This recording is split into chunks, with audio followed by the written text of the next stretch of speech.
Hey everybody, Dr. Dan here, and I just wanted to touch base with you quickly before you read chapter one.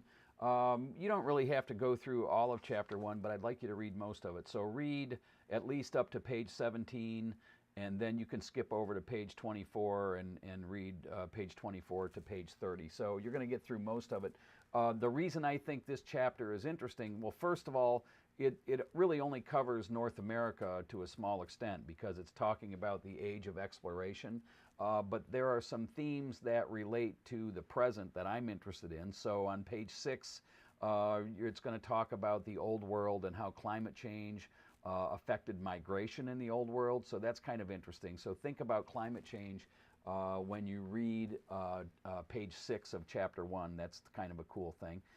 The other thing, when you get to page 10 of the reading, you're going to read about Muslims and Christians, and I think that's a applicable theme to today's news as well. So the key there is that around the year 1011, so about 1,000 years ago, Alfonso from Spain overtakes Toledo. So Toledo, right? Kind of coincidental.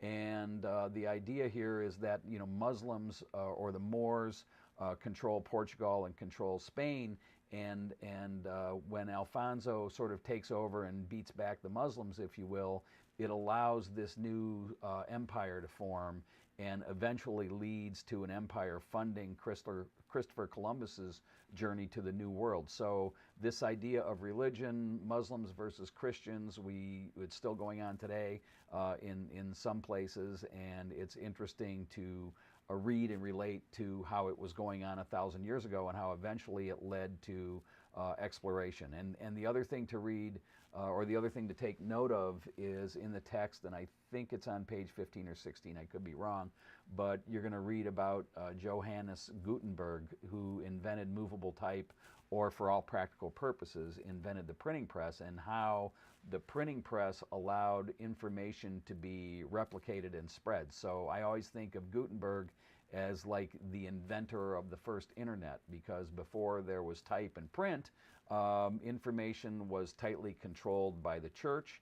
And it's important in this instance because when we're talking about shipbuilding and when we're talking about navigation, people have to communicate. So Gutenberg's press plays a big role in that. Of course, I'm into technology a lot, so anytime I read about this influence of technology, I'm interested. But so those are the sort of the big themes when we're trying to relate this first chapter, which can kind of be a boring read sometimes when we're trying to relate it to today.